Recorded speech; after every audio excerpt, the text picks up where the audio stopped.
Om Sai Ram. Sai Satcharitra, Chapter 8. This chapter covers the following: the importance of our human birth, Sai Baba begging food, Bayaja Bai's service, Sai Baba's dormitory, and his affection for Kushal Chand.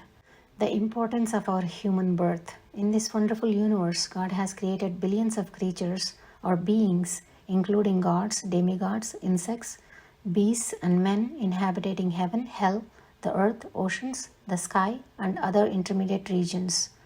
Of these, those creatures are souls whose merits preponderate go to heaven and live there till they enjoy the fruits of their actions. And when this is done, they are cast down. On the other hand, souls whose sins or demerits preponderate go down to hell and suffer the consequences of their misdeeds for so long a time as they deserve. When their merits and demerits balance each other out, they are born on earth as human beings and are given a chance to work out their salvation. Ultimately, when their merits and demerits are both completely destroyed, they get their deliverance and become free. To put the matter in a nutshell, souls get their births and transmigrations according to their deeds and intelligence, that is, the development of their minds. The special value of the human body. As we all know, 4 things are common to all creatures: food, sleep, fear, and sexual union. Man, however, is endowed with a special faculty, knowledge, with the help of which he can attain divine vision, which is impossible in any other birth. It is for this reason that even the gods envy man's fortune and aspire to be born as men on earth, so as to get their final deliverance. Some say that there is nothing worse than the human body, which is full of filth, mucus, phlegm, and dirt. It is subject to decay, disease, and death. This is no doubt true to a certain extent. But in spite of these drawbacks and defects, the special value of the human body is that man has got the capacity to acquire knowledge.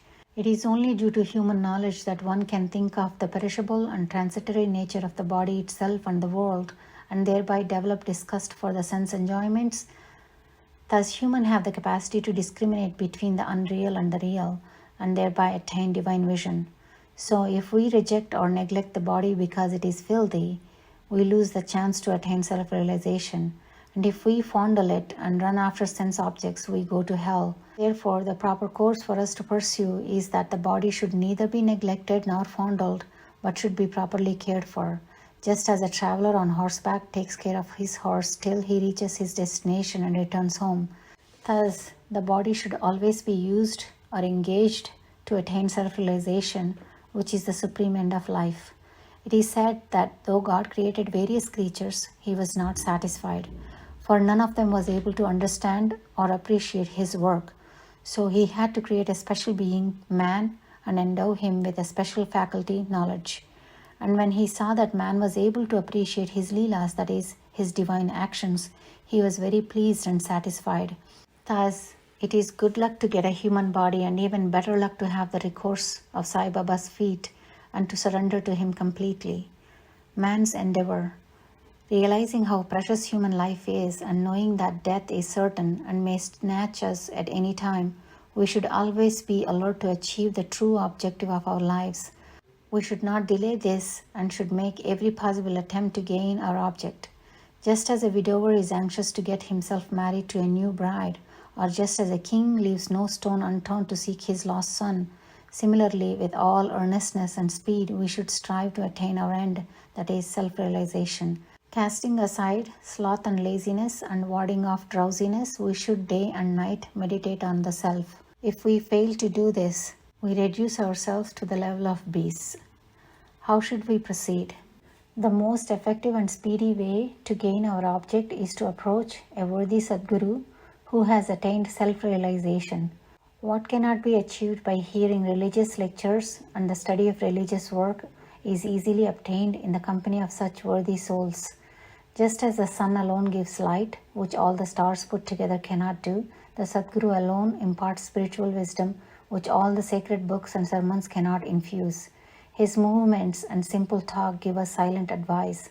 The virtues of forgiveness, calmness, disinterestedness, charity, benevolence, control of mind and body, and humility are imbibed by the disciples when they are observed in such pure and holy company. This enlightens their minds and lifts them spiritually. Sai Baba was such a Sadguru. Though he acted as a fakir, that is, mendicant, he was always engrossed in the self. He always loved all beings, in whom he saw God or divinity. He was not elated by pleasures and was not depressed by misfortunes. A king and a pauper were the same to him. He whose glance would turn a beggar into a king used to beg his food from door to door in Shirdi. Let us now see how he did it. Baba begging for food. Blessed are the people of Shirdi, in front of whose houses Baba stood as a beggar and called out, "O lassie, give me a piece of bread," and spread out his hand to receive the same. In one hand he carried a tin pot and in the other a rectangular piece of cloth. He visited a few houses every day and went from door to door. Liquid or semi-liquid things such as soup, vegetables, milk or buttermilk were received in the tin pot, while cooked rice, bread, other solid food was received in the cloth. Baba's tongue knew no taste, as he had acquired control over it. So how could he care for the taste of the different things collected? Whatever food he received in his cloth and in the tin pot were mixed together and partaken by Baba to his heart's content. Whether particular things were tasty or not was never noticed by Baba, as his tongue was devoid of the sense of taste. Baba begged till noon, but his begging was very irregular. Some days he went a few rounds, on the other days up to 12 noon. The food thus collected was emptied into a clay pot. Dogs, cats and crows freely ate from it, and Baba never drove them away. The woman who swept the floor of the masjid took 10 or 12 pieces of bread home, and Baba never prevented her from doing so. How could he, who even in his dreams never chased away cats and dogs by harsh words, refuse food to poor, helpless people? Blessed indeed is the life of such a noble person. People in Shirdi took him in the beginning for a mad fakir, and he has known in the village by this name. How could one who lived on alms and begged for a few crumbs of bread be revered and respected? But this fakir was very liberal, disinterested and charitable. Though he looked fickle and restless from the outside, he was firm and steady on the inside. His ways were inscrutable. Yet, even in that small village, there were a few kind and blessed people who recognized and regarded him as a great soul. One such instance is given below. Bayaji Bai's brilliant service. Tatya Kote's mother, Bayaji Bai, used to go to the woods every noon with a basket on her head containing bread and vegetables. She roamed in the jungle for several miles, trampling over bushes and shrubs in search of the mad fakir. And once she found him, she fell at his feet. The fakir sat calm and motionless in meditation, while she placed a leaf before him, spread the eatables and fed him. Wonderful was her faith and service. Every day at noon, she roamed the jungle and lovingly forced Baba to eat her food. Her upasana, that is service, was never forgotten by Baba till his Mahasamadhi. Remembering the service she had rendered, Baba benefited her son magnificently. Both the son and the mother had great faith in the fakir, who was their god. Baba often said to them that mendicancy was the real lordship, as it was everlasting, and the so-called lordship, that is riches, was transient. After a few years, Baba stopped going into the woods, began to live in the village, and had his food in the masjid. From that time, Baija Bai's trouble of roaming in the jungle ended. The dormitory of the trio. Blessed are the saints in whose hearts Lord Vasudev dwells. Unfortunate indeed are devotees who get the benefit of the company of such saints. Two such fortunate fellows, Tatya Kote Patil and Bhagat Mahalsapati, shared Sai Baba's company equally. Baba also loved them both equally. These three slept in the masjid with their heads towards the east, west and north, and with their feet touching one another at the center. After preparing their beds, they lay on them, chatting and gossiping about many things till late at night. If any one of them showed any signs of sleep, the others would wake him up. For instance, if Tatya began to snore, Baba at once got up and shook him from side to side and pressed his head.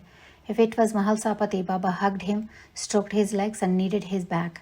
In this way, for a full 14 years, Tatya slept in the masjid instead of his house due to his love for Baba. How happy and memorable were those days. How does one measure that love, and how does one value Baba's grace? After his father passed away, Tatya took charge of household affairs and began to sleep at home. Kushal Chand of Rahata. Baba loved Ganpat Kote Patil of Shirdi. He also loved Chandra Bhanshit Marwadi of Rahata equally. After the demise of Shet, Baba loved his nephew Kushal Chand perhaps even more and cared for his welfare. Sometimes in a bullock cart, at other times in Tonga with intimate friends, Baba went to Rahata. The people of the village came out and with musical instruments playing, received Baba at the gate of the village and prostrated before him. Then he was taken into the village with great pomp and ceremony. Kushal Chand took Baba to his house, seated him on a comfortable seat and fed him a good lunch. Then they talked freely and merrily for some time. Baba returned to Shirdi after blessing everyone. Shirdi is midway between and equidistant from Rahata on one side, south, and Nimgaon on the other, that is north. Baba never went beyond these places during his lifetime. He never saw a train or traveled by it. And yet he knew the exact timing of the arrival and departure of all trains.